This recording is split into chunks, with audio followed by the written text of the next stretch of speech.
Hey guys, it's Nana, and today I wanted to talk about a few books that I've read thanks to Booktube. So joining Booktube has been great for my reading, and of course there are books that I picked up because other booktubers have mentioned them. Today I thought I'd go through those titles and tell you a little bit about them and why I picked them up. These are in no particular order, but the first one on the list is The Virgin Suicides by Eugenides.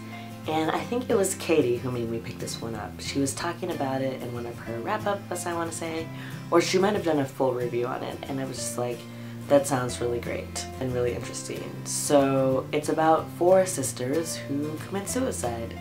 That sounds really depressing, but it's surprisingly not super depressing. And Eugenides' writing is really dreamlike and flowy, and it's set in the summer. I think it makes a really good summer read, so I ended up really enjoying that one, and I'm really glad I picked it up. So next up is The Bell Jar by Sylvia Plath, and this is another one that I'd been meaning to read for like years.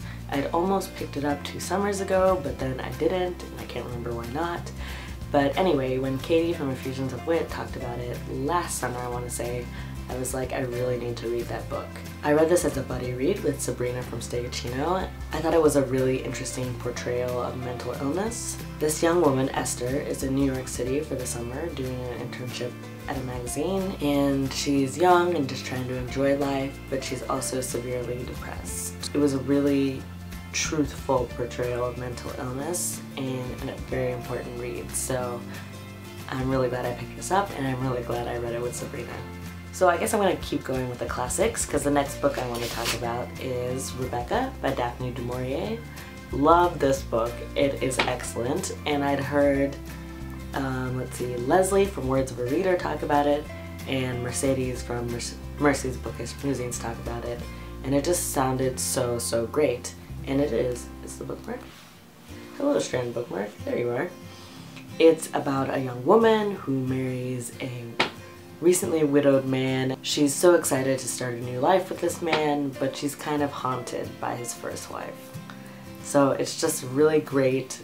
It's like a mystery a little bit, and the writing is just excellent. So I think this is the last classic on this list, and that is Jane Eyre by Charlotte Brontë. This was a reread for me, and I reread it when Sanne from Books and Quills was doing Jane Eyre Week. So I was like, okay, this is great. It's perfect time to reread it.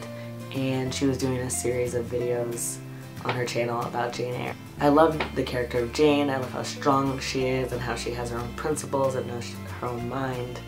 And I'm really glad I reread this one. And it was funny. I was like laughing in little bits, and it was really good. So, Jane Eyre. Next up on the list is Dash and Lily's Book of Dares, and this was a book I read around Christmas time, and it was kind of popping up everywhere on Booktube. So Lily leaves behind a book of clues in her favorite bookstore, The Strand, and Dash finds this notebook and starts to follow along. So they meet each other through this game, and it's cute. It's pretty cute. Overall, I enjoyed it, but I picked it up because it was popping up around Booktube in the winter, and it seemed like a really nice Christmas winter read. Another one on the list is Perfume by Süskind, and this one I picked up because Karina from Karina E talked about it on her channel, and she just made it sound so interesting. It's about this man who has an amazing sense of smell and can basically detect every note within a scent, and this book was so different and unusual, and I really enjoyed it. And I know there's a movie version that I still need to watch. Perfume is so intriguing, and the protagonist is so different from many other books I've read. Another book on the list is Burial Rites by Hannah Kent, and I'd added this one to my TBR on Goodreads before it even came out, and then it kind of just was sitting there, and then I heard person after person talk about it on Booktube, and it just sounded so good every time someone talked about it. It's about a woman in Iceland. She is accused of killing 2 men and sentenced to die, basically. So it follows an account of her life right before her death.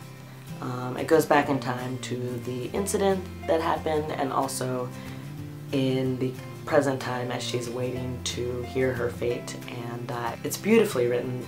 The setting is so interesting. I'd never really thought about Iceland, but after reading that book, I really want to go, and it's excellent. I would definitely recommend it. Next up is The Secret Lives of Baba Segi's Wives. This I read because of Didi from Frenchiedee. I wanted to read 2 books by Nigerian authors in February for Black History Month, and she mentioned this book on her channel when I was trying to figure out what to read, and I was like, perfect. It sounds interesting, it's written by a Nigerian author and set in Nigeria, so that's why I picked it up. It's about Baba Segi and his 4 wives and how they all became married to Baba Segi and where they came from. I loved picking up something different, and I definitely went into it thinking, why would you want to be married to someone who's married to a bunch of other people? But by the end and seeing how the characters developed, I had changed my opinion a bit. So that's really good when a book can make you think in a different way and see someone else's perspectives, and yay reading, that's what it's for. So that was really interesting. And last but not least on the list is The Martian by Weir, and this is one that was everywhere on Booktube, and it's one of the few books where the hype did not ruin it for me. At the beginning of the year I was like, okay, I'm gonna read this book, and I really wanted to read it before the movie came out, and it was such good fun. The main character goes on a mission to Mars with a team of a few other people, but soon after they land there is a sandstorm and their ship is compromised, so they basically have to get out of there ASAP, otherwise they will die there. And as they're all leaving, Mark Watney, the main character, gets struck by a piece of debris and his crewmates assume that he's dead and they take off. Turns out he isn't dead and he's alone on Mars and needs to survive. So the ups and downs of this book are fun, and you know, there's actually a lot of science that's woven in, and you can tell that the author knows what he's talking about, but it's still really fun and entertaining, and Mark himself is a really funny narrator. I'd recommend that as well, and I can't wait to see the movie when it comes out later this year. So those are all the books I wanted to mention. Let me know if there are any books that you picked up because of Booktube. I'm sure there are some. Let me know about them in the comments below. And if you want to talk to me elsewhere, I'm on Goodreads and Twitter and Instagram, and I will leave all of my links down below, as well as links to all of the books that I talked about and the people that I mentioned. Hope you guys are having a great day, and I will see you in my next video. Bye!